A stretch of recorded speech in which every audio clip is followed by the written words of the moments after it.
குழந்தை பிறக்கும் போது ஜாதகம் கிரியேட் பண்றாங்க. எவ்வளவு முக்கியம் அண்ட் எப்படி நிர்ணயிக்கப்படுது? முக்கியம் அப்படிங்கிறது எதுவும் கிடையாது. நாளை என்ற ஒரு காலம் அப்படிங்கிறது நம்ம கண்ணுக்கு முன்னால இல்ல. ஆனா அதை கணித்து சொல்வதற்கு வேற துறைகளும் இல்லை.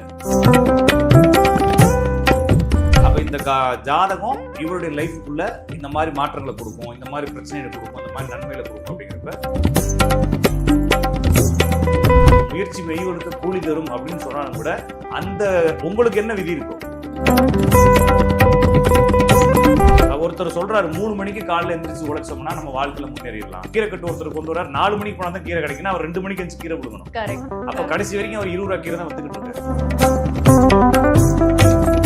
கண்டிப்பாக சொல்லி வச்ச மாதிரி லைஃப் போகுது. ஆனா இதுக்குள்ள ஒரு சிங்க்ரோனைஸ் ஆகி ஒரு பெரிய ரிதம் மாதிரி ஒரு சப்ஜெக்ட் இருக்கு. அந்த ரிதத்தை படிச்சு சொல்றதுக்கு ஒரு இருக்கிறான். முயற்சி இல்லாமல் எதுவும் இல்லை. நான் எதுக்கு ஜோசியத்தை நம்பணும்? என்னுடைய வாழ்க்கை எப்படி விதி தீர்மானிக்கும்? நான் வந்து நினைச்சா என்ன வேலை செய்வேன்? நீ நினைச்ச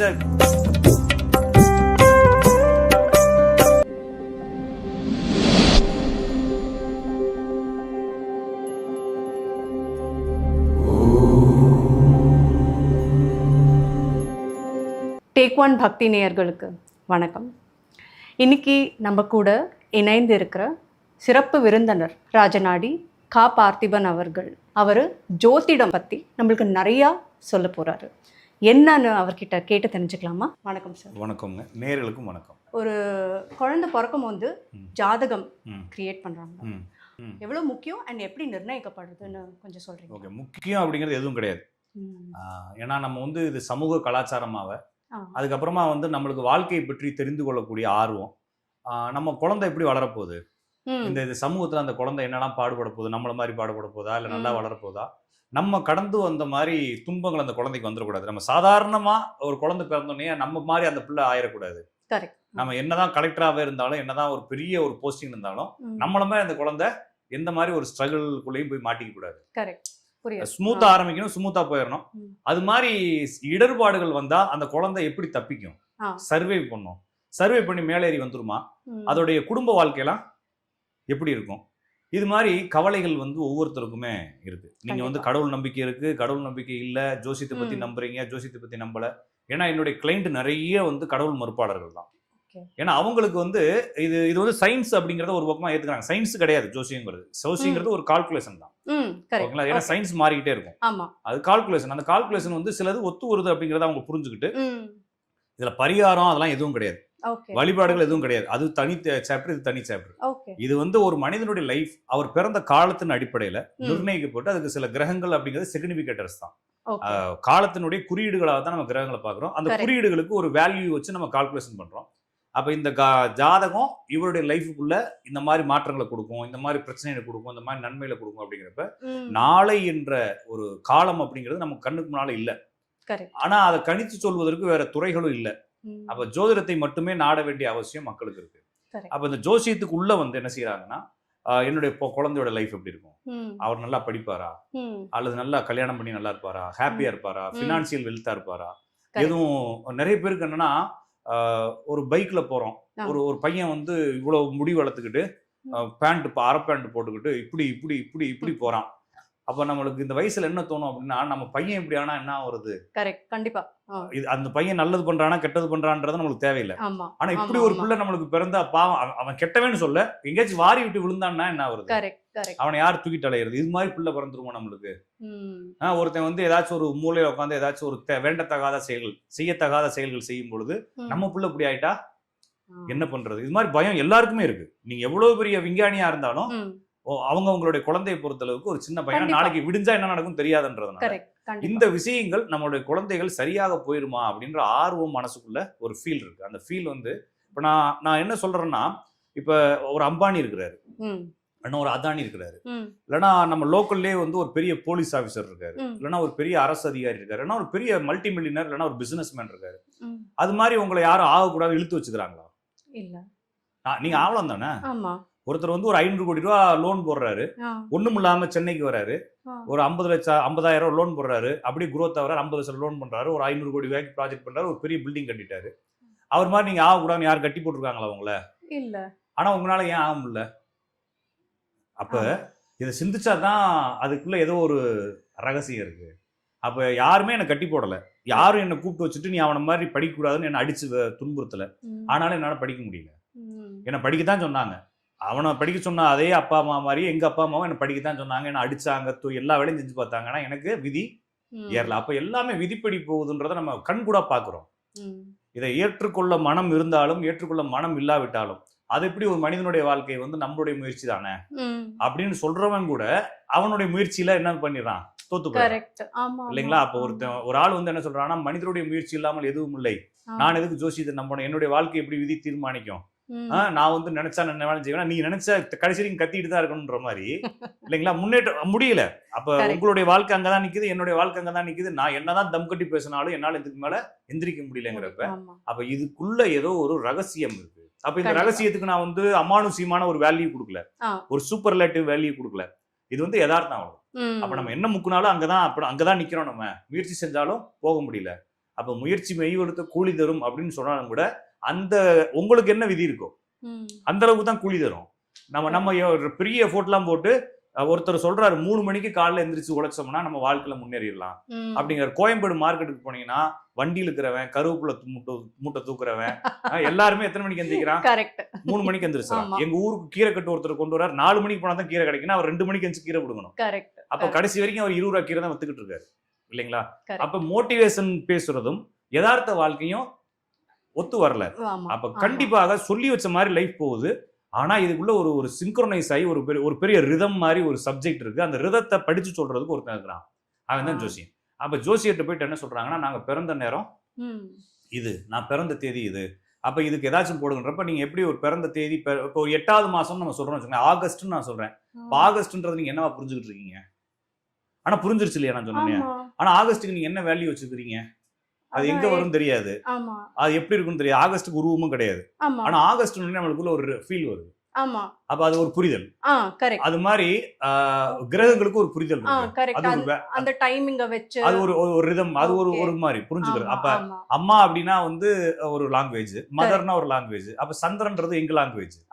அப்ப ஒரு கட்டத்துல இருக்கக்கூடிய கிரகங்கள் உங்களுடைய ஃபேமிலியாவோ உங்களுடைய வாழ்க்கையாவோ உங்களுடைய பிரச்சனையாவோ இருக்கிறப்ப நாங்க என்ன செய்யறோம், இது ஒரு ரீட் பண்றோம். ரீட் பண்ணி உங்களோட லைஃப் இப்படி டிராவல் ஆகும். அப்ப இந்த டிராவல் ஆகும் அப்படிங்கிறத இப்போ ஒருவேளை நேத்து ஒரு பொண்ணு, நேத்துல அது 6 மாசத்துக்கு முன்னால பார்த்த பொண்ணு, அந்த பொண்ணு எனக்கு என்ன ரிப்ளை பண்ணிருக்கு மெசேஜ் இல்லைன்னா, நான் உங்கள்கிட்ட பார்த்தேன், என் வாழ்க்கையே மாறல அப்படின்னு சொல்லி எனக்கு மெசேஜ் பண்ணுது. என்கிட்ட பார்த்தா வாழ்க்கை மாறணும் உனக்கு எவன் சொன்னது இல்லைங்களா? நான் என்ன செய்ய போறேன்னா உங்களுடைய வாழ்க்கையை படித்து சொல்ல போகிறேன். ஓகேங்களா? ஏன் நான் படித்து சொன்னா மட்டும் உங்க வாழ்க்கை எப்படி மாறும்? அப்போ மாறாது. இப்போ உங்க லைஃப் எப்படி போகுதுன்றதை நான் படிச்சு ரீடர் தான் நான். ஒன்லி ஸ்கேனர் தான். நான் ஸ்கேன் பண்ணி ரீட் பண்ணி உங்களுக்கு சொல்றேன். நீங்க உங்க வாழ்க்கையை நீங்க என்ன பண்ணிக்கிறோம்னா ப்ரிப்பேர் பண்ணிக்கிறதோ, இல்லைன்னா அதை அக்செப்ட் பண்ணிக்கிறதோ, அதுக்கு தகுந்த மாதிரி நீங்க உங்களுடைய சர்க்கம்ஸ்டன்ஸை ரெடி பண்ணிக்கிறதோ தான் இங்க முக்கியமே தவிர ஒரு ஜோசியர்கிட்ட போனோடனே நம்மளுடைய பிரச்சனை தீந்துரும் அப்படிங்கிறது உண்மை இல்லை. அதே மாதிரி அந்த ஜோசியர்கிட்ட போன உடனே சில பரிகாரங்கள் சொல்றாரு, உடனே தீந்துரும் அப்படிங்கிறது உண்மை இல்லை. உங்க வாழ்க்கை என்னவோ அதுவே நடக்கும். எனவே உங்களுடைய வாழ்க்கையை புரிந்து கொள்வதற்கு நீங்க என்ன செய்யணும் அப்படின்னா, ஒரு ஜோசியர்கிட்ட உங்களுடைய பிறந்த தேதியோ யார் குழந்தையோ பிறந்த தேதி எடுத்துட்டு போய் கொடுத்தோம்னா அவங்க கணிச்சுட்டு உங்க லைஃப்ல இதெல்லாம் நடக்கும், இப்ப கல்யாணம் நடக்கும், இந்த மாதிரி வேலை நடக்கும், நீங்க இப்படி இருப்பீங்க அப்படி இருப்பீங்கன்னு உங்களுடைய லைஃப்பை கொஞ்சம் முன்கூட்டியே உங்களுக்கு சொல்லுவாங்க. ஆனா முன்கூட்டி சொல்லும்போது உங்களுக்கு என்ன ஆகாதுன்னா புரியாது. சில விஷயங்கள் புரியும், சில விஷயங்கள் புரியாது. 20 வருஷம் கழிச்சு என்ன நடக்குன்றதை இப்ப உங்களால கற்பனை பண்ண முடியாது. ஆனா இப்படி போகும், இப்படி பிரச்சனையாகும், இப்படி சந்திச்சிருக்கீங்க, 35 வயசு நல்லா வந்துருங்கன்றப்ப அதை புரிஞ்சுக்கிட்டு அதுக்கு தகுந்த மாதிரி லைஃபை ரன் பண்றதுதான் ஜோசியம். வேற இதுல ஒன்றும் பெருசா நீங்க சொல்றத வச்சு பார்க்கும்போது நம்ம சப்போஸ் பிறந்த உடனே ஜாதகம் போடலைன்னா கூட எனக்கு தோணுது, ஓகே எனக்கு ஜாதகத்தை இது பண்ணணும், எனக்கு நிர்ணயம் பண்ணணும் அப்படின்னா அந்த மாதிரி கூட நம்ம பண்ணலாம். அப்புறமா வளர்ந்ததுக்கு அப்புறம் கூட எப்ப வேணாலும் பண்ணலாம், எப்ப வேணாலும் பண்ணலாம். இப்போ உங்களுக்கு எனக்கு இப்ப என்னுடைய லைஃப் எடுத்துட்டீங்கன்னா, என்னுடைய லைஃப் ஹாப்பியான லைஃப். நான் பிறக்கும்பொழுது ஒரு கிராமத்துல பிறக்கிறேன். எங்களுக்கு எந்த தேடுதலும் தேவைகளும் இல்லை. எனக்கு ஸ்கூல்ல நான் கவர்மெண்ட் ஸ்கூல்ல சேர்த்து விட்டுறாங்க. எனக்கு அப்ப சிபிஎஸ்சியும் கிடையாது, மெட்ரிகுலேஷன் கிடையாது. எங்க ஊர்ல ஒரே ஒரு கவர்மெண்ட் ஸ்கூல் தான். அந்த வாத்தியார் எங்க எடுத்து விட்டுக்காரு, அந்த ஹெட் மாஸ்டர் பக்கத்து தெருவுக்காரரு. அவங்க என்ன பண்றாங்கன்னா, பையன் இந்த பக்கம் விளாண்டு இருக்கிறான், வாடா நாளைக்கு வாடான்னு சொல்லி இழுத்து கொண்டு போய் ஸ்கூல்ல சேர்த்துக்கிறாங்க. அப்படியே என்னுடைய வாழ்க்கை ஜாலியா போகுது. எங்க அப்பா கிராமத்திலே ஒரு வேலை பார்க்குறாரு, ஒரு கவர்மெண்ட் ஆஃபீஸரா இருக்கிறாரு, கவர்மெண்ட் வேலை பார்க்குறாரு. எங்க அம்மா சம்பாதிக்கிறத வச்சு பண்றாங்க. லைஃப் அது பாட்டுக்கு வேகமா ஓடிடுது. ஓடுனதுக்கு அப்புறமா ஒரு ஒரு அந்த ஸ்கூல் முடிச்சுட்டு இன்னொரு இது பண்றோம்.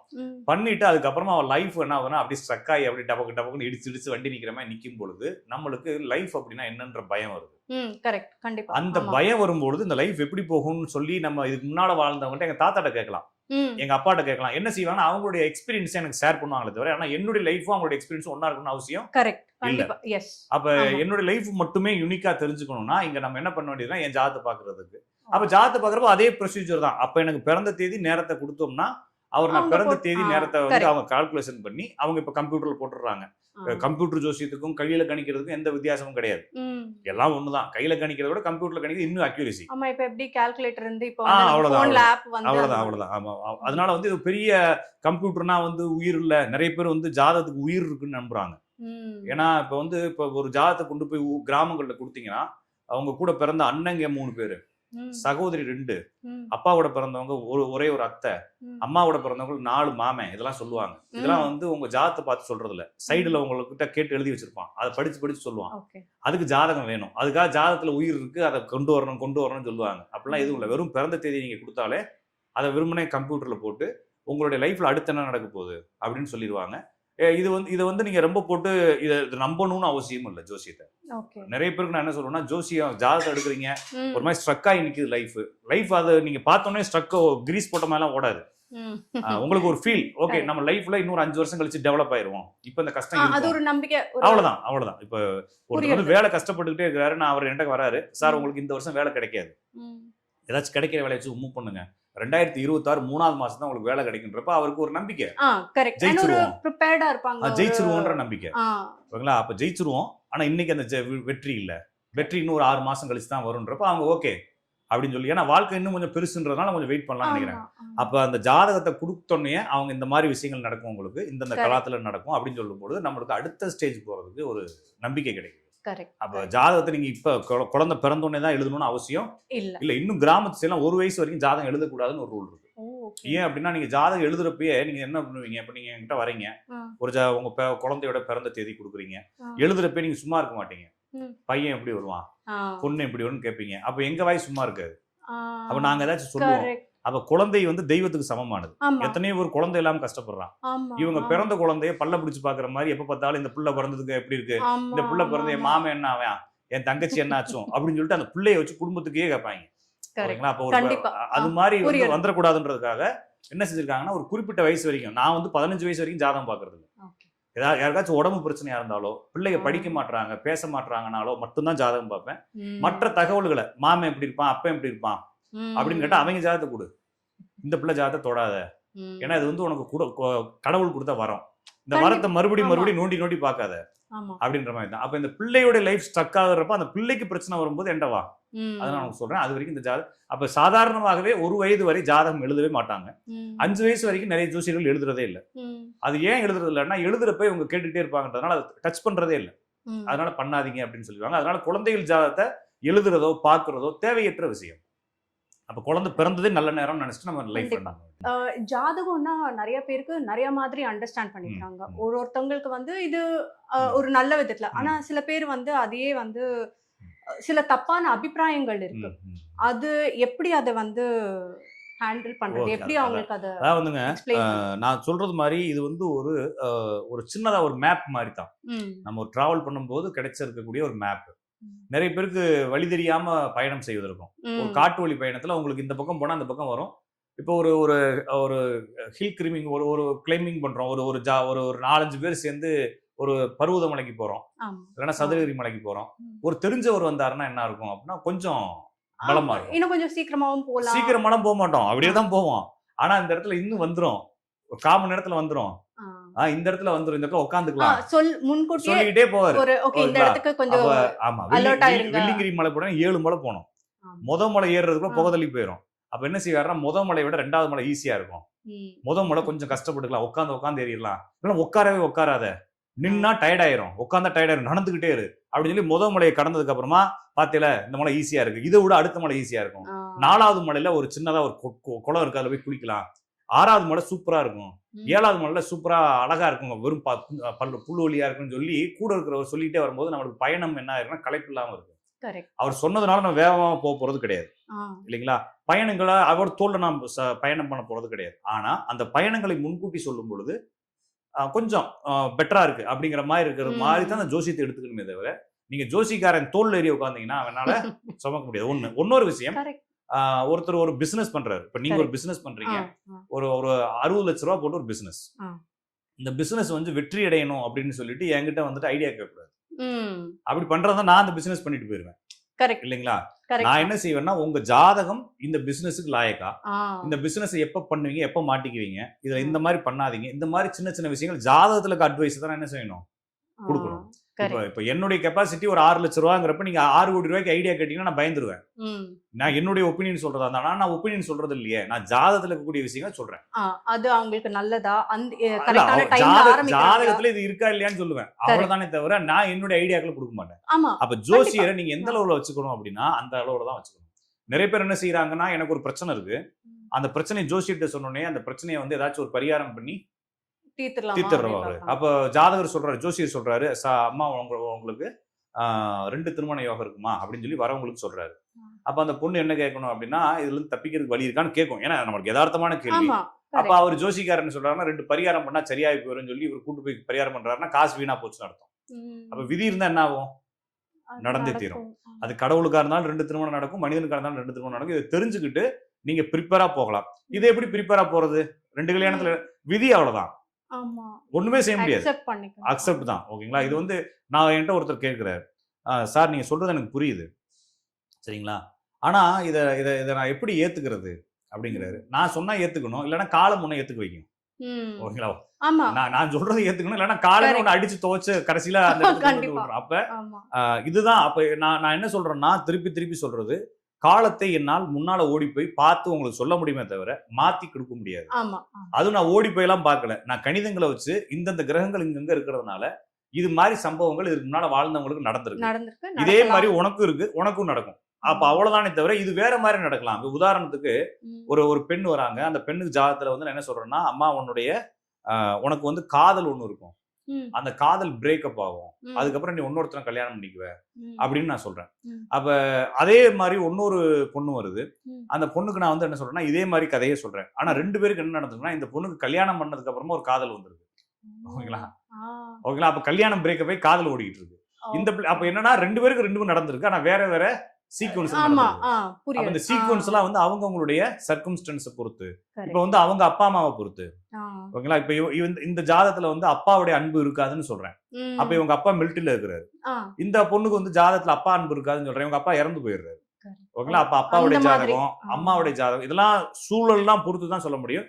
அப்ப இந்த ஜாதகம் இதை அனுபவிக்கும் என்பது சொல்ல முடியுமே தவிர அது என்ன மாதிரி சூழல்ல அனுபவிக்கின்றது அது இன்னும் கொஞ்சம் நிறைய டீடைல் பார்க்கணும். அப்ப நான் பியூரா சொல்றதா இருந்தா இது வந்து ஒரு கணிதம், ஒரு அனுமான கணிதம்னு சொல்றாங்க ஜோசியத்தை. அனுமான கணிதம் ஏன் சொல்றாங்கன்னா, நான் வந்து அந்த விஷயத்தை நான் பார்க்கல. நான் உங்களுக்கு 5 வருஷம் கழிச்சு என்ன நடக்கும்னு சொல்றேன்னா, அந்த 5 வருஷம் கழிச்சு நான் போய் பார்க்கல. ஆனா இது மாதிரி ஒரு கணக்கு இருக்கும் பொழுது இந்த மாதிரி ஒருத்தருக்கு இப்படி இருந்துச்சு, அவருக்கு இதுதான் நடந்துச்சு, அதனால உங்களுக்கும் அது நடப்பதற்கு வாய்ப்பு இருக்குன்னு சொல்றாங்க. அந்த வாய்ப்பு வந்து என்னவா இருக்கும் அப்படின்னா, நீங்க அந்த சூழல்ல இருக்கீங்க. இப்ப உதாரணத்துக்குங்க நான் ஒருத்தருக்கு சொல்றேன், நான் என்ன சொல்றேன்னா, சார் நீங்க வந்து அவர் என்ன கண்டிஷன்ல கேட்கிறாருன்னா, ஒரு ராமேஸ்வரத்துல அவர் வந்து முடிச்சுக்கலாம், வாழ்க்கை முடிச்சுக்கலாம் அப்படின்ற மைண்ட் செட்டுக்குள்ள அங்க போறாரு. கடல்லே விழுந்து போயிடலாம் அப்படின்னு சொல்லிட்டு போறாரு, சேத்திர ஜமாதி ஆயிரலாம்னு சொல்லிட்டு போறாரு போல. அவர் அங்க இருந்து அடிக்கிறாரு போனு, சார் நான் போய் சேரலாம்னு முடிவு எடுத்துட்டேன் அப்படின்னு. சரி போய் சேரு, ஆனா உன்னால போக முடியாது, உன் ஒய்ஃபோட திருப்பி சேர்ந்துடும், உனக்கு ஒரு பொன் குழந்தை பிறக்கும். ஓகேங்களா. திருப்பி ஒரு 5-6 வருஷம் கழிச்சு உங்க அம்மா உன் மேல கேஸ் போடுவாங்க அப்படின்னு சொல்றேன். எங்க அம்மா தான் இப்ப எனக்கு ஆதரவா இருக்காங்க. அந்த ஒரு இதுக்காக தான் நான் உனக்கு வாழணும்னு எனக்கு வாய்ப்பு, சந்தோஷம் இது இருக்குது, ஆசை இருக்குது. அதையே நீங்க தப்பா சொல்றீங்க சார்ன்னு சொல்லிட்டு அவர் கட் பண்ணிட்டாரு. அப்புறம் விட்டுட்டாரு. ஒரு 5 வருஷம் கழிச்சு எனக்கு போன் வந்துச்சு, சார் நீங்க சொன்ன மாதிரி இந்த பொண்ணுட்டு நான் சேர்ந்துட்டேன், அந்த 2 பேத்துக்கு சேர்ந்து ஒரு பெண் குழந்தை பிறந்துருச்சு, இப்ப எங்க அம்மா வந்து என் வீட்டை கேட்டு கேஸ் போட்டிருக்காங்க. அப்ப சொல்லும் பொழுது அந்த விஷயம் என்ன நடக்குன்னு தெரியாது. ஏன்னா இந்த 25 வருஷத்துக்கு முன்னால நீங்க எந்த இடத்துல இருந்தீங்கன்னு உங்களுக்கு தெரியுங்களா? 25 வருஷத்துக்கு முன்னால நீங்க ஒரு இடத்துல வாழ்ந்துருப்பீங்க இல்லையா? இப்ப இந்த இடத்துல இருப்பீங்கன்னு உங்களுக்கு தெரிஞ்சிருக்குமா? 25 தெரியாது. நான் சொன்னா கூட உங்களுக்கு புரியவே புரியாது. நானும் அதை புரிஞ்செல்லாம் பேச முடியாது. இது மாதிரி ஒரு சம்பவம் ஒருத்தனுக்கு நடந்திருக்கும். அப்ப அதே மாதிரி சம்பவம் உங்களுக்கும் நடக்கிறதுக்கு வாய்ப்பு இருக்கு. நடக்கும், கண்டிப்பா நடக்கும். ஆனா வேற வேற மாதிரி நடக்கும். ஆமா. ஏன்னா காலம் அந்த சூழ்நிலையை பொறுத்து நம்ம அந்த சமயம் நம்ம லைஃப் எப்படி லைஃப் என்ன சொல்றாங்கன்னா சயின்ஸ் என்ன சொல்லுதுன்னா ஒரு சம்பவத்தை ம். மறுபடியும் அதே கணிதத்துல அதே விகிதாச்சாரத்துல தொடர்ந்து செய்யும் பொழுது அதே விளைவுகள் மறுபடியும் நடக்கும் அப்படிங்கறத சயின்ஸ். ஓகே. ஓகேங்களா? ஆமா. ஆனா அந்த சம்பவம் செய்யும் பொழுது வேற காலம், இந்த சம்பவம் செய்யும்போது வேற காலம். அப்ப சயின்ஸ்லயுமே எரர் இருக்கு இல்லையா? ஆமா. அதனால மாறுதுங்கிறாங்க. அதை தான் இப்ப குவாண்டம்ல கண்டுபிடிச்சுக்கிறாங்க. ஆமா. அப்ப குவாண்டம் என்ன சொல்றாங்கன்னா அந்த சயின்ஸ் ஓகே தான், ஆனா காலங்கள் மாறிடுச்சு. ஆமா. இப்ப நான் அடிக்கடி சொல்றேன்னா அலெக்சாண்டர் இருக்காரு இல்லைங்களா? ஆமா. அலெக்சாண்டர் வந்து மிகப்பெரிய ஆளுமையான ஆளு, பெரிய ராஜா. ஆமா. அவர் ஒரு நாள் கூட ஏசியில உட்கார்ந்தது இல்ல. ஆமா. ஏன்னா அவர் இருக்கப்ப ஏசி இல்ல. நம்ம பாத்தீங்கன்னா இப்ப அனாவசியம் ஏசியில உட்கார்ந்துருக்கோம். அப்ப காலங்கள் மாறுது இல்லையா? கரெக்ட். அப்ப காலங்கள் மாறும்பொழுது பலன்களும் மாறுது. சிச்சுவேஷன் வேற வேறையா இருந்தாலும் பலன்கள் ஒன்னாவே வருது. கரெக்ட். அப்ப ஜோசியம் என்பது நீங்க ஜாதகர்கிட்ட போறதுங்கிறது வந்து உங்களுடைய லைஃப்ல என்னென்ன நடக்கும், என்னென்ன மாதிரி இருக்குன்ற அந்த ஐடியாலஜிக்குள்ள போகணும். நிறைய பேர் என்ன செய்வாங்கன்னா எப்ப பார்த்தாலும் ஜோசியம் பார்த்துட்டே இருப்பாங்க. சரிங்களா? பிள்ளை பிறந்தனே ஜோசியம், பிள்ளை கன்சீவ் ஆனே ஜோசியம். சார் நாங்க செக் பண்ணிட்டோம், நேத்து தான் கன்சீவ்னு சொன்னாங்க. இப்போ நான் செக் பண்ணது வந்து இந்த ஓரையில தான் எனக்கு ரிசல்ட் கிடைச்சிச்சு, குழந்தை நல்லதா இருக்குமா அப்படின்னு கேட்பாங்க. ஐயோ எந்த ஓரில் ரிசல்ட் கிடைச்சா என்ன? அப்புறமா வந்து குழந்தை பிறந்துருச்சு, குழந்தை பிறக்கிறதுக்கு நாள் குறிச்சு கொடுங்க அப்படின்னு சொல்லி எல்லாத்தையுமே ஜோசியமாவே பார்த்துட்டே இருந்தா வாழ்க்கை உருப்பிடாம நிம்மதியாவே இருக்காது. யாரெல்லாம் நான் அடிக்கடி சொல்றது, ஜோசியராகட்டும் ஜாதகராகட்டும், யாரெல்லாம் வந்து எப்ப பார்த்தாலும் கால நேரம் பார்த்துட்டே இருக்கானா அவன் உருப்பிடாம போயிடுறான். ஏன்னா எப்பயுமே அவனுக்கு மேல தன்னம்பிக்கையே இல்லாம போயிருது. எப்ப பார்த்தாலும் எதையாச்சும் ஒன்று நம்பிக்கிட்டே இருக்கிறான். அவனுடைய வாழ்க்கையை பார்க்க மறந்துடுறான். எப்ப பார்த்தாலும் இப்ப ஒரு ஊட்டிக்கு போறோம், ஊட்டிக்கு போயிட்டு கண்ணை மூடிட்டு இது கொடைக்கானல் இப்படி தானே இருந்துச்சு குளிர்னு சொல்லி என்ஜாய் அதையே யோசிச்சுட்டு இருந்தோம்னா ஊட்டியோடைய என்ஜாய்மெண்ட் நம்மளுக்கு போயிடும். அப்ப எப்ப பார்த்தாலும் இவன் வந்து ஒன்னும் எதிர்காலத்துல இருக்கிறான், இல்லாட்டினா கடந்த காலத்துல இருக்கிறான்ற மாதிரி இவன் நிகழ்காலத்துல வாழ்றதே கிடையாது. அதனால ஜோசியத்தை அடிக்கடி பார்க்க கூடாது. ஒரு ஒரு உங்களுக்கு ஒரு பிரச்சனை ரொம்ப கிரிட்டிக்கலா வருதா, ஏன்னா மக்கள் பொதுவாக மக்கள் இப்ப நம்ம வந்து 3 பார்ட்டா பிரிச்சோம்னா, ஒரு சாரார் ஜோசியத்தை நம்புறதே இல்லை, அது விட்டுருங்க. ஒரு சாரார் வந்து எப்ப பார்த்தாலும் மெண்டல் மாதிரி நம்பிக்கிட்டே இருப்பாங்க. ஓகேங்களா? நடுவுல இருக்கிறவங்க அதிகமான மக்கள் இவங்க தான். இவங்களுக்கு என்னைக்காச்சும் ஒரு நாள் தோன்றது என்னன்னா வீட்டுல பேசிக்குவாங்க. நம்ம காசு வச்சிருக்கிறோம், நேத்து ஒரு கிளைண்ட் காசு நிறைய இருக்கு சார், காசு நிறைய வச்சுக்கிறேன், ஒரு வீடு என்னால கட்ட முடியல, அப்ப இந்த வீடை நான் இப்பதான் கட்டுவேன் அப்படின்னு ஒரு கேள்வி இருக்கு. இவங்களாவே பர்சனலா முயற்சி எடுக்கிறாங்க.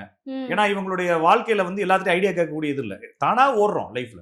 எனக்கு தெரிஞ்ச வேலைகளை அப்படியே அடிச்சடிச்சு ஓடுறோம், சம்பாதிக்கிறோம், எல்லாம் பண்றோம். அப்ப காசு இருந்தா வீடு கட்டிடலாம் நம்பிக்கை இருக்கு. எல்லாம் பண்ணி ட்ரை பண்ணி ஒரு வீடை பாக்குறோம், ஒரு லேண்டை பாக்குறோம், புக்கார மாதிரி வருது, கேன்சல் ஆகுது. அப்ப எல்லாம் பேசுறப்ப களைச்சு போய் உட்கார்றப்ப பொண்டாட்டிட்ட சொல்றான், என்னால முடியவே இல்லை, என்னவா இருக்கும் அப்படின்னு. அவர் என்ன சொல்றாரு, இந்த ஜோசிக்காரர் ஒரு ஆள் இருக்கான், அவர்கிட்ட கேட்டு பார்ப்போமா அப்படிங்கிறப்ப அவங்க அந்த டயத்துல தூக்கி வராங்க இல்லைங்களா. அவங்க ஒரு தடவை பார்த்துட்டு என்ன செஞ்சிருவாங்கன்னா வீடு அமைஞ்சதுக்கு அப்புறமா ஜோசிக்காரனையும் சேர்த்து மறந்துடுவாங்க. அது நல்லது. ஏன்னா ஜோசிக்காரன் என்ன அவன் காசு வாங்கிட்டு தானே சொல்றான். அந்த அளவுல அவர் ஒரு கவுன்சிலிங் கொடுத்துருக்காரு, அவர் அட்வைஸ் கொடுத்துருக்காரு, ஆனால் ஒரு ரீட் பண்ணிக்கிறாரு. அந்த அளவுல இருக்கக்கூடிய ஜோசியம் அப்படிங்கிறது யாருக்குமே துன்புறுத்துதல்கள் ஏற்படுத்துறது இல்லை. அது மட்டும் இல்லாம நான் வந்து ஒரு 5 கோடி ரூபாய்க்கு வீடு வாங்க போறேன், இந்த ஒரு ஜோசியத்தை ஒரு 2000 ரூபாய்க்கு பார்த்தேன், அங்க ஒரு ஜோசியத்தை 300 ரூபாய்க்கு பார்த்தேன், இங்க ஒரு ஜோசியத்தை 50 ரூபாய்க்கு பார்த்தேன், மொத்தமே சேர்த்து ஒரு 5000 செலவு பண்ணேன், ஒரு 10 பேருக்கு ஒப்பீனியன் வாங்கினேன், போயிட்டு போகுது அப்படின்ற மாதிரி விட்டுறலாமே தவிர இதுல பெரிய லாஸும் உங்களுக்கு கிடையாது. ஆனா இவங்க 500 ரூபாய்க்கு பொருள் வாங்குறதுக்காக 5000 ரூபாய்க்கு ஜோசியம் பார்ப்பாங்க. ஓகேங்களா? அதுக்கு அவங்க என்ன செஞ்சிடலாம், ஜோசியம் பார்க்காம நேரடியாக வாங்கி லாஸ் ஆனா கூட ஆயிட்டு போகுதுன்னு விட்டுறலாம் இல்லைங்களா. அப்ப சம்திங் இந்த இடத்துல வந்து இவங்க என்ன ஆகிறாங்க, மாட்டிக்கிறாங்க மென்டலி. இதுக்கு காரணம் குரு ராகுன்னு சொல்றோம் ஒரு ஜாதகத்துல. ஒரு ஜாதகத்துல குரு ராகு ஒன்னா இருந்தா இவங்க எப்ப பார்த்தாலும் இதையே நம்பிக்கிட்டே இருப்பாங்க. ஒண்ணு நான் சொல்றதை நம்பாட்டினா ஏதாச்சும் ஒரு கிளி ஜோசிக்காரன் நம்புவாங்க, இல்லைன்னா வேற ஏதாச்சும் நம்புவாங்க, இல்லைன்னா ஏதாச்சும் லோக்கல் கோயில்ல குறி சொல்றதை நம்புவாங்க, எதையாச்சும் நம்பிக்கிட்டே இருப்பாங்க, தன்னம்பிக்கையே எல்லாமே ஓடிக்கிட்டே இருப்பாங்க. அப்ப அபத்த ஜோசியனுக்கு 60 நாளிகையும் தியாச்சியம்னு ஒரு பழமொழி இருக்கு. ஒண்ணுக்கு மேலாத ஜோசியன் போய் ஐடியா கேட்டீங்கன்னா 60 நாளிகையும் விச நாளிகையும் தான் சொல்லுவான். அவனால வாழவே முடியாது, அவனால வாழ முடியாது, அவன்கிட்ட ஐடியா கேட்கறேன்னு வாழ முடியாதுன்றப்ப ஜாதகம் என்பது நம்மளுடைய வாழ்க்கையில தன்னம்பிக்கை கொடுப்பதற்காக ஒரு லைட் மாதிரி தான். அதுவும் லைட்னா கையில இருக்கக்கூடிய தீப்பந்தம் இல்ல, சூரிய ஒளி பட்ட ஜன்னல் வழியா படுற மாதிரி. அது உங்க கையில கூட இல்ல, அது இயற்கையா உங்களுக்கு தேவைப்படுறப்போ ஒரு கைடன்ஸ் கொடுத்து தள்ளி விடுமே தவிர அதை நம்பி நீங்க டிராவல் பண்ணவும் முடியாது. எப்படி சூரிய ஒளியை நம்பி டிராவல் பண்ண முடியும்? குகைக்குள்ள அடிக்கிற சூரிய ஒளி ஒரே இடத்துல தான் அடிக்கும், அந்த வெளிச்சம் பிரதிபலிக்கிறத வச்சு லைட்டா மங்களா தெரியும், அதை வச்சு டிராவல் பண்ணி போறது தான் அந்த ஜோசியமே தவிர கையில இருக்க தீப்பந்த மாதிரி நீங்க அதை எடுத்தீங்கன்னா அதுவே உங்களை எரிச்சிருன்றதான். அப்ப ஜோசியம் என்பதை நீங்க அளவா பயன்படுத்தணும். எந்த அளவு அப்படின்னா, நம்மளுக்கு ரொம்ப சிக்கலா இருக்கு சார், மீளவே முடியல, நைட் எல்லாம் அழுகுறேன், நிறைய பேர் வந்து தூக்கு போடுறப்ப மருந்தை வாங்கி வச்சு குடிக்கிறப்ப தான் எனக்கு போன் அடிப்பாங்க. ஏன்னா வாழ்க்கையில அப்ப நான் அடிக்கடி நினைப்பேன், 40 வயசு ஆச்சு உனக்கு, 40 வருஷமா வளர்த்த உங்க அப்பா அம்மாவை போன் அடிச்சு கூப்பிடல, உன் பொண்டாட்டிக்கு போன் அடிச்சு கூப்பிடல, உன் பிள்ளை சொல்ல, எனக்கு நீ நம்பிக்கையா போன் அடிக்கிற இல்லையா, அதுக்காக நான் வந்து சொல்றேன்ற மாதிரி அப்படிலாம் இல்லைன்னு சொல்லுவோம். அப்ப இது மாதிரி கிரிட்டிக்கலா இருக்கும்போது அது மட்டும் இல்லாமங்க, இப்போ நீங்க ஒரு ப்ராஜெக்ட் ஆரம்பிக்கிறீங்க. அந்த ப்ராஜெக்ட் ஆரம்பிச்சு அது சக்சஸ் ஆகுமா தோக்குமான்னு உங்களுக்கு தெரியாது. நீங்க என்ன செய்றீங்கன்னா, ஒரு ஜோசியர்கிட்ட போய் ஐடியா கேட்குறீங்க. இது வந்து உள்ளேயே ஒரு சில ப்ராசஸ் பண்ணுது. என்னன்னா, ஒரு ஐடியா கேட்குறீங்க. அவர் என்ன சொல்றாருன்னா, நல்லா இருக்கு பண்ணுமான்னு சொல்றான். அப்ப நீங்க தைரியமா பண்றீங்க. அதுல ஒரு சின்ன சர்க்கிள் வந்துருச்சு. அப்ப நீங்க என்ன செய்வீங்க இப்ப? அப்படின்னா ஒரு ஜோசியர் மேல பழி போடலாம். ஈஸி. தோத்தது நீங்க தான். இழப்பு உங்களுக்கு தான். ஆனா உங்களுக்கு இப்ப என்ன பண்றீங்கன்னா, ஜோசியர் மேல அந்த ஆள்கிட்ட கேட்டு தான் செஞ்சேன். அவன் பெரிய ஒரு டுபாக்குரா இருப்பான் போலன்னு அவன் மேல ஒரு பழிய போட்டு திருப்பி என்ன செய்வீங்கன்னா அந்த ஆள்கிட்ட கேட்பீங்க. சார் உங்களை நம்பி தான் செஞ்சேன். இப்படி ஆயிடுச்சுன்னு சொல்ல அந்த ஆள் என்ன சொல்ல இன்னும் ஒரு 3 மாசம் வெயிட் பண்ணுவான்னு சொல்லுவாங்க. திருப்பி ஒரு ப்ராசஸ் பண்ணுவீங்க. அந்த ப்ராஜெக்ட் முடியல இன்னும். அப்ப அந்த ப்ராஜெக்ட்டை மூவ் பண்ணி கொண்டு போறதுக்கு பழி போடுறதுக்கு கூட ஒரு ஆள், புஷ் பண்றதுக்கு ஒரு ஆள். அப்ப எல்லா இடத்துலயும் இது மாதிரி ஒரு ஆள் இருக்கும்போது உங்களுக்கு என்ன ஆகுதுன்னா மாறலா நீங்க வந்து டெவலப் ஆகி போயிட்டே இருக்கிறீங்க. அப்ப நம்ம நிறைய பேர் என்ன சொல்லுவாங்கன்னா அந்த பாசி நிறைந்த ஆரை கடக்கும் பொழுதோ ஒரு வெயிட்டை தூக்கி ஷோல்டர்ல வச்சுக்கிட்டோம்னா கிரிப் கிடைக்குன்ற மாதிரி அப்படி ஒரு பெரிய கிரிப் தான் ஜோசிக்கார். ப்ராஜெக்ட் முடிஞ்சதுக்கு அப்புறமா அந்த ஜோசிக்காரர் என்ன செஞ்சிருவாங்க, கை விட்டுருவாங்க. நம்ம நிறைய பேர் எனக்கு கிஃப்ட்லாம் வாங்கி தரேன்னு சொன்னா நிறைய பேர் ஆளை காணும். சார் உங்களுக்கு நான் பெரிய கிஃப்ட் வாழ்க்கையில மறக்காத கிஃப்ட் வாங்கி தரேன்னு சொல்லுவாங்க. பெரிய அளவுல சக்சஸ் ஆவாங்க. கொஞ்ச நாள் கழிச்சு அவன் ஃபோன் நம்பரும் வராது, ஒன்றும் வராது. சரி, தப்பு இல்லை. ஏன்னா நம்ம அவங்க கிஃப்ட் எதிர்பார்த்து செய்யல. ஆனா அவங்க அந்த அளவுக்கு நம்மளோட அட்டாச் ஆவாங்க, நம்மளை திட்டுவாங்க, ஃபோன் பண்ணுவாங்க, உங்களை நம்பித்தான் சார் செஞ்சேன்னுவாங்க. அப்புறம் கொஞ்ச நாள் கழிச்சு நீங்க சொன்னீங்க நடந்துருச்சு சார்னுவாங்க. ஒரு ஒரு ஒரு கிளைண்ட் அவங்க வந்து லண்டன்ல இருக்கிறாங்க. அந்த பொண்ணு எனக்கு வந்து வாட்ஸ்அப் காலில் வந்துட்டு கான்ஃபரன்ஸ் எடுக்கிறாங்க, ஓகேங்களா, குரூப் கால் எடுக்கிறாங்க. அப்போ அவங்க தம்பி வராரு. அவங்க தம்பி வந்து லைன்ல இருக்கிறாரு. அவங்க தம்பி வந்து மும்பைல இருக்கிறவர். அவங்க தம்பி வந்து என்ன சொல்றாருன்னா, எனக்கு ஜோசியத்துல நம்பிக்கை இல்லை சார், அக்கா தான் டார்ச்சர் பண்ணுச்சு அப்படின்னு சொன்னோடனே நான் அந்த ஜாதகத்தை கேட்கிறப்ப நான் பார்த்தேன், யாரையும் லவ் பண்றியான்னு கேட்டேன். ஆமா சார் லவ் பண்றேன். அந்த லவ் பண்ண புள்ள உன் ஃப்ரெண்டே கல்யாணம் பண்ணிக்கும், ஓகேங்களா. அப்புறமா நீ ஒரு கல்யாணம் பண்ணி அந்த கல்யாணம் டிவோர்ஸ் முடிஞ்சிட்டு 2வது கல்யாணத்துக்கு போவேன்னு சொன்னேன். அவனுக்கு சிரிச்சுட்டு போனை கட் பண்ணிட்டான், ஓகேங்களா. கரெக்டா ஒரு 6 வருஷம் கழிச்சு இப்ப அவன் என்னோட ரொம்ப டீப்பான கிளைண்ட். டெய்லி போன் போட்டு அழுகுறான். ஏன்னா அந்த பொண்ணு ஃபர்ஸ்ட் அந்த பொண்ணு லவ் பண்ணு போயிருச்சு. ஃபர்ஸ்ட் ஒய்ஃப் வந்து இவனை டிவோர்ஸ் பண்றதுக்கு நோட்டீஸ் அனுப்பிச்சிருக்கு, ஓகேங்களா. அப்ப அவன் இப்ப என்ன சொல்றான்னா நடக்கதான் நடக்கும்ன்றது இப்ப புரிஞ்சுக்கிச்சு எனக்கு. அப்ப இது நடக்கிறப்ப தான் புரியும், நடக்காத வரைக்கும் கண்டிப்பா புரியாது. அப்ப நான் இந்த இடத்துல அவனுக்கு நான் வந்து எதுவுமே செய்ய முடியாது இல்லையா, செய்ய முடியாது. ஆனா நடக்கிறத நம்ம முன்கூட்டி சொல்லலாம். அப்படி சொன்னதுனால மட்டும் அவனுடைய வாழ்க்கை, அதாவதுங்க எல்லா வாழ்க்கையுமே மாறிடாது, ஓகேங்களா. எல்லா வாழ்க்கையும் ஏத்துக்க முடியாது. நான் நிறைய பேருக்கு சொல்லுவேன், ஊசி போடுறது சின்ன ஊசி வலிக்காதுன்னு சொல்லி டாக்டர் போட்டா கூட வலிக்கதான் செய்யும். ஏத்துக்கிட்டா மட்டும் வலி குறையாது. அப்ப வாழ்க்கையை ஏத்துக்கிட்டாலும் வலி குறையாது. என்னதுனால ஏத்துக்கிறோம் அப்படின்னா இதை கடந்து ஒரு வாழ்க்கை இருக்குன்ற அந்த ஒரு நம்பிக்கை, அந்த நம்பிக்கையை ஜோசியம் கொடுக்கும். எனவே இந்த ஜோசியம் அப்படிங்கறத எந்த அளவுக்கு வச்சுக்கணும் அப்படின்னா, நீங்க ஒரு பெரிய பிக்னிக் போறீங்க, பெரிய அவுட்டிங் போறப்ப அந்த லோக்கல்ல இருக்கக்கூடிய மேப்பை ஒரு பிட்டு பேப்பர்ல கையில கிடைக்குது, எவனோ ஒருத்தன் வந்து நோட்டீஸ் மாதிரி கொடுக்குறான், அந்த நோட்டீஸை திருப்பி பாக்குறீங்க, இந்த ஊர்ல என்னென்ன சுத்தி பாக்குறதுக்கு இடம் இருக்குன்னு போட்டோம்னா அந்த அளவுல வச்சுக்கணும். சார், ஜோதிடம் பத்தி ரொம்ப எளிமையா எங்க எல்லாருக்கும் ரொம்ப நல்லா புரியுற மாதிரி எடுத்து சொன்னதுக்கு ரொம்ப நன்றி சார். நன்றி, வணக்கம்.